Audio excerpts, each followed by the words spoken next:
Hello friends, നമസ്കാരം. നമ്മുടെ Kerala T V സീരിയലിലേക്ക് എല്ലാവർക്കും സ്വാഗതം.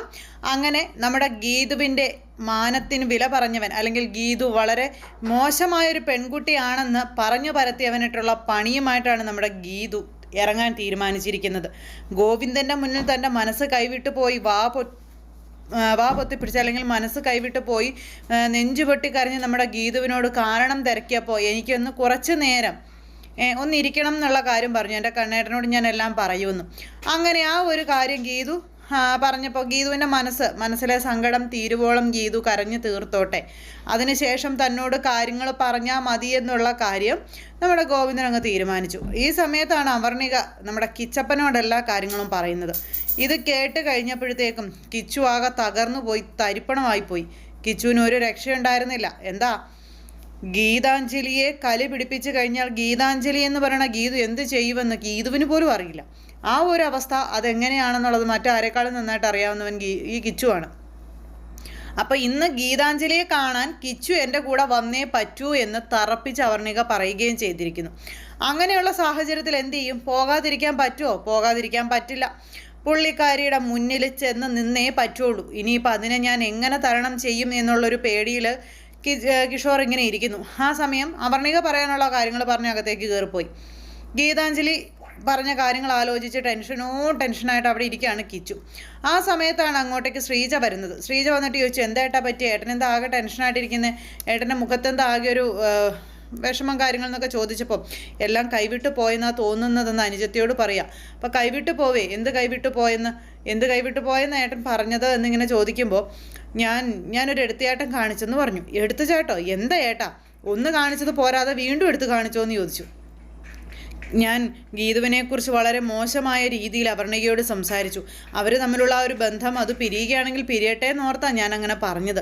പക്ഷെ അത് എനിക്കിപ്പോൾ വിനയായി വന്നിരിക്കുകയാണെന്ന് പറയുകയും ചെയ്തു. അപ്പോൾ അത് കേട്ടപ്പോൾ ചേട്ടൻ എന്തെന്നാ ഗീതുവിനെക്കുറിച്ച് ഏട്ടത്തിയോട് പറഞ്ഞത് എന്നിങ്ങനെ ചോദിച്ചപ്പോൾ അവൾ കല്യാണത്തിന് മുമ്പ് മറ്റൊരാളുമായിട്ട് പ്രണയത്തിലായിരുന്നുവെന്നും ആ ചെറുപ്പക്കാരനെ വഞ്ചിച്ചിട്ട് കാശുകാരനെ കണ്ടു കഴിഞ്ഞപ്പോൾ കാശുകാരൻ്റെ കൂടെ പോകുന്നതാണെന്നുള്ള കാര്യമൊക്കെയാണ് പറഞ്ഞതെന്ന് പറയുമ്പോൾ എന്തിനാ ഏട്ടാ അങ്ങനെ ഒരു കാര്യം ഗീതുവിനെക്കുറിച്ച് ചേട്ടത്തിയോട് പറഞ്ഞതെന്ന് ചോദിച്ചു.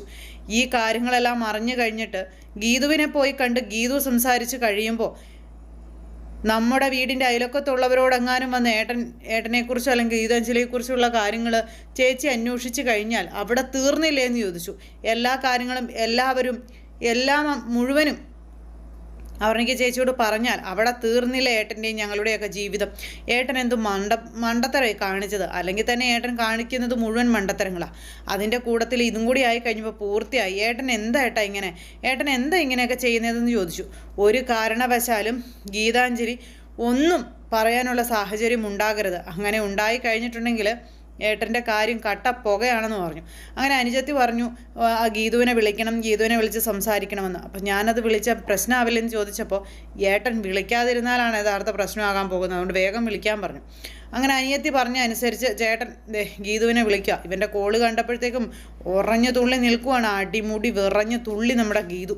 ഇവൻ്റെ കോളെടുത്തപ്പോൾ ഹലോ ഗീതു ഏത് ഗീതു? ഇത് ശരിക്കും ഷൗട്ട് ചെയ്തവൻ്റെ മുന്നിൽ സംസാരിക്കുന്നത്. അപ്പോൾ എന്നോട് ക്ഷമിക്കണമെന്നും എനിക്ക് അറിയാതൊരു അബദ്ധം പറ്റിപ്പോയെന്നൊക്കെ പറഞ്ഞപ്പോൾ എന്തബദ്ധമാണ് നിനക്ക് പറ്റിയത്? നിനക്ക് അങ്ങോട്ട് പറ്റുന്നതെല്ലാം അബദ്ധങ്ങളാണല്ലോ.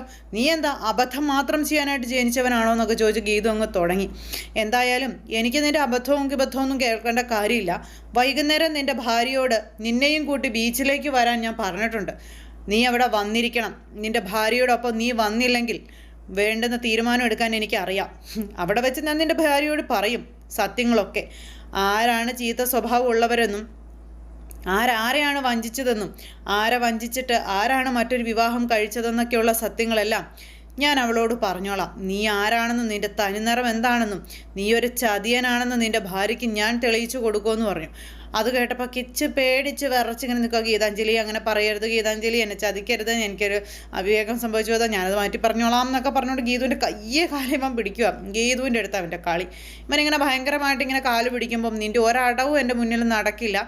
വൈകുന്നേരം ബീച്ചിൽ ഞാൻ പറഞ്ഞ സ്പോട്ടിൽ നീ നിൻ്റെ ഭാര്യയ്ക്കൊപ്പം ഉണ്ടാകണം എന്ന് തന്നെ തറപ്പിച്ച് പറഞ്ഞിട്ട് നമ്മുടെ ഗീതു അങ്ങ് ഫോണങ്ങ് കട്ട് ചെയ്തു. അതൊന്നും നടക്കില്ലെന്നുള്ള കാര്യം കിച്ചുവിന് മനസ്സിലായി. അയ്യോ അയ്യോ എന്നും പറഞ്ഞു കിച്ചു ഇങ്ങനെ അവിടെ നിൽക്കുക. അങ്ങനെ ആ ഒരു പേടിയായിട്ട് കിച്ചു അവിടെ നിൽക്കുന്നു. ഇതേ സമയത്ത് നമ്മുടെ ഗീതാഞ്ജലി ഫോൺ വിളിയും കാര്യങ്ങളൊക്കെ കഴിഞ്ഞ് അവിടെ നിൽക്കുമ്പോഴാണ് ഗോവിന്ദ് അങ്ങോട്ടേക്ക് ചെല്ലുന്നത്. അപ്പോൾ കുറച്ച് മുമ്പ് കണ്ട ഗീതുവിനെ അല്ല ഇപ്പം കാണുന്നത്. ഗീതു ഭയങ്കര ദേഷ്യത്തോടു കൂടി ഇങ്ങനെ നിൽക്കുന്നത്. അപ്പോൾ ഗോവിന്ദനെ കണ്ടു കഴിയുമ്പോൾ ഗീതു പറഞ്ഞു, കണ്ണേട്ടാ എനിക്ക് വൈകുന്നേരം ബീച്ചിലൊന്ന് പോകണമെന്ന് പറഞ്ഞു. അപ്പോൾ കണ്ണേട്ടൻ പറഞ്ഞു, നീ എന്തിനാ ഇപ്പോൾ ബീച്ചിൽ പോകുന്നു? നീ കാലുമേലാതെ നീ ബീച്ചിൽ പോകേണ്ട കാര്യമില്ല എന്ന് പറഞ്ഞു.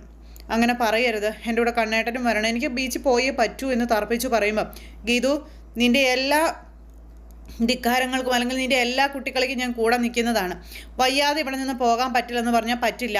നീ അതിനു വേണ്ടി വെറുതെ നിർബന്ധം പിടിക്കണ്ട. ഞാൻ നിൻ്റെ കൂടെ വരില്ല, നിന്നെ ഞാൻ കൊണ്ടുപോകുകയില്ലെന്ന് പറഞ്ഞു.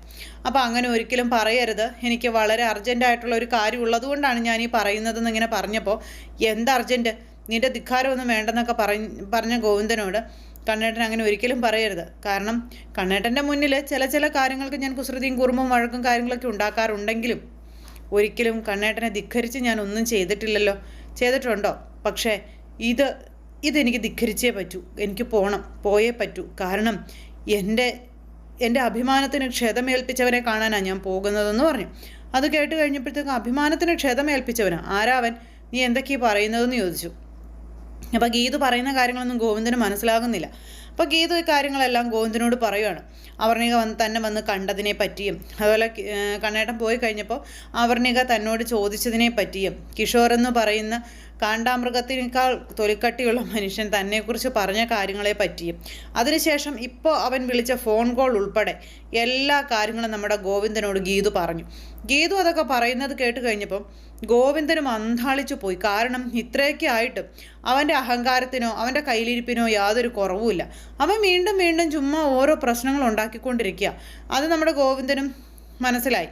അപ്പോൾ എന്തെല്ലാം സംഭവിച്ചാലും ഇന്ന് എനിക്ക് അവനെ പോയി കാണണമെന്നും അവനെ കണ്ട് കാര്യങ്ങളെല്ലാം സംസാരിക്കണം, അവർണികയോട് എനിക്ക് പറയാനുള്ളതൊക്കെ പറയണമെന്ന് പറഞ്ഞു. അപ്പോൾ അത് കേട്ട് കഴിഞ്ഞപ്പോൾ ഗോവിന്ദൻ പറഞ്ഞു, ശരി, നീ പറഞ്ഞതെല്ലാം ശരി തന്നെയാണ്, ഇന്ന് പോയി കണ്ട് എല്ലാം സംസാരിച്ചു. അങ്ങനെ വന്നു കഴിഞ്ഞിട്ടുണ്ടെങ്കിൽ ഒരിക്കലും നിൻ്റെ കാൽച്ചുവട്ടിലിട്ട് ചവിട്ടി അരയ്ക്കാൻ പിന്നെ നിനക്ക് അവനെ കിട്ടില്ല.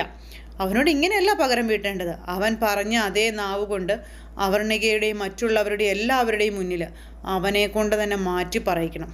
അത് ഒറ്റ ദിവസം കൊണ്ട് പോരാ, ചെയ്യാനുള്ളതും പറയാനുള്ളതും ദ്രോഹിക്കാനുള്ളതും മുഴുവൻ അവൻ്റെ മേലെ അടിച്ചേൽപ്പിച്ചിട്ട് വേണം നീ അത് പറയിക്കാൻ. അതുകൊണ്ട് ഇപ്പോൾ എടുത്തു ചാടി ഒരു തീരുമാനം എടുക്കരുത് എന്നുള്ള കാര്യം പറയാം. അപ്പോൾ അതൊക്കെ കേട്ട് കഴിഞ്ഞപ്പോൾ ഇന്ന് പോകാം, പോയിട്ട് അവനോട്ടുള്ള പണി നമുക്ക് കൊടുക്കാമെന്നും ഗോവിന്ദൻ പറഞ്ഞു. അങ്ങനെ അവർ രണ്ടുപേരും കൂടി കിഷോർ എന്ന കിച്ചപ്പൻ്റെ കാര്യത്തിന് ഇന്നൊരു തീരുമാനം ഉണ്ടാക്കും. അങ്ങനെ തൻ്റെ കാമുകനെ ചൂണ്ടിക്കാണിച്ച് കൊടുക്കാനായിട്ട് ഗീതുവും ഗോവിന്ദനും കൂടെ ഇന്ന് പോവുകയാണ് അങ്ങ്. അപ്പോൾ ആ ഒരു സംഭവങ്ങളും കാര്യങ്ങളും ഒക്കെ കൂട്ടിയിണക്കിക്കൊണ്ടാണ് നാളത്തെ നമ്മുടെ കഥ വരുന്നത്. അപ്പോൾ എല്ലാവരും കാത്തിരുന്ന് കാണണം, ആരും തന്നെ മിസ് ചെയ്ത് കളയരുത്. എല്ലാവർക്കും നല്ലൊരു ദിവസം ആശംസിക്കുകയാണ്. എല്ലാവരുടെ സപ്പോർട്ടിനും സ്നേഹത്തിനും ഒത്തിരി ഒത്തിരി നന്ദി അറിയിക്കുന്നു. സൂപ്പർ ഹിറ്റ് കഥയുമായി കാണുന്നത് വരെ എല്ലാവർക്കും നന്ദി.